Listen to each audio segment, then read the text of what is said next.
So it looks like Senator Joe Manchin from West Virginia has come out of the woodwork to agree with Joe Biden's new executive order on border policy. What always annoyed me about Democrats is if you ever tried to do anything about illegal immigration, you were immediately labeled as someone who hated immigrants. So it looks like the Democrats have finally boxed themselves into a corner because they find themselves agreeing with Donald Trump. Could it be that the Great Orange Man is actually right on some things when it comes to illegal immigration?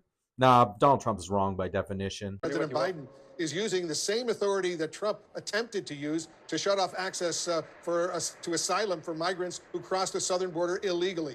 Do you believe this is the right move for President Biden? Absolutely. I've been encouraging this since last October. The border is the most serious crisis that we face, as far as I'm concerned, right now. We have people coming in to our country that haven't been vetted. We don't know what their purpose is.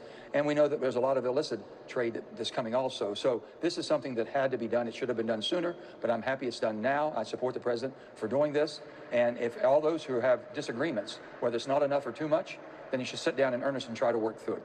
Anyone else notice that people are slowly coming around and saying, like, hey, Donald Trump was right on a lot of things on the border and the asylum process is completely abused? And people say the magic words, hey, I'm fleeing my country in fear for my life. They're like, you're good to go. Here's your court date, and hopefully you come back to it in a few years. So that's what our Congress tends to do. It just kicks the problem down the road until actually people are mad enough for them to do something about it. Is this more about scoring political points than actually addressing the situation at the border? Well, it absolutely addresses it. Basically, it stops all illegal entries in between the ports of entry. The ports of entry now will all be vetted. There won't be anyone catch and release. No more paroles from that standpoint. So we're stopping a lot of the things. So much more needs to be done. But you got to stop this absolutely uncontrolled migration coming in anywhere they want to just to go up to that and turn themselves in. They'll be turned away now. They come to a port of entry. If we hit the maximum that we can't vet and don't know who you are, that stops. Everything shuts down. So are all the liberals going to be outraged now that Joe Biden is doing some of the things that Donald Trump did? Oh, it's only bad when Donald Trump does it. I remember when liberals were losing their mind when immigrants were being separated from their family members, even though President Obama did the same thing. Again, selective outrage. It's only bad when Trump does it.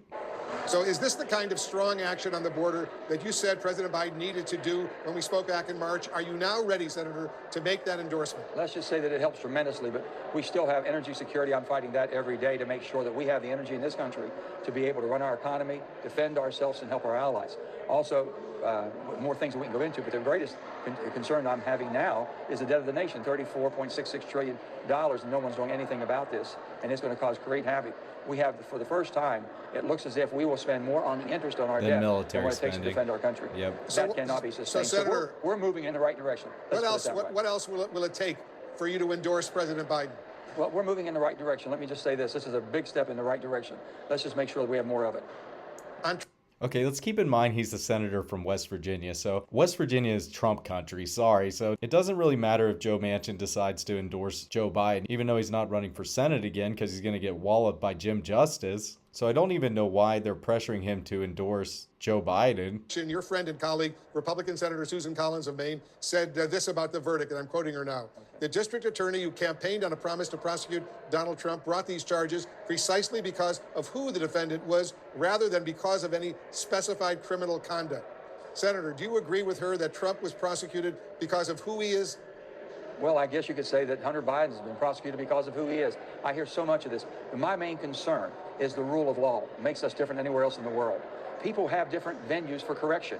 And if President Trump is thinking he's been misjudged and misaligned, trust me, President Trump is not going to spend one day incarcerated, I can assure you. He's going to be on the ballot. You have a chance to vote for or against him. And he has different venues. Only in America, only with the rule of law, do you have a way through the process of our judicial system to correct a wrong that might have been done. Here's the problem with this whole trial of Donald Trump. Number one, this case was only brought forth because Donald Trump's running for president again.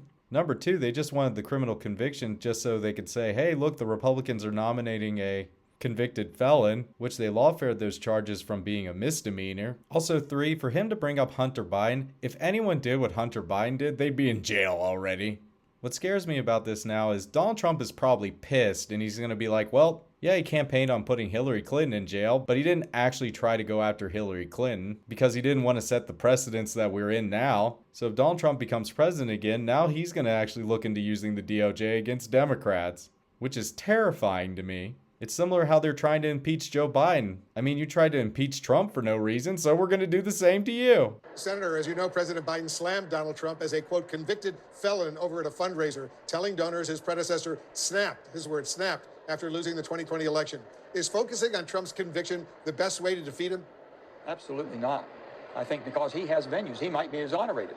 It might be, he'll appeal it, and it might be thrown out. So why would we be jumping to conclusions? So I think that's the wrong. The bottom line is, these two men are going to be on the ballot. They're going to go to the final November 5th election, and the character of who you would want to be and sitting in that seat is going to be determined at that time. You make your decision. But using all of these other things, start talking about the problems.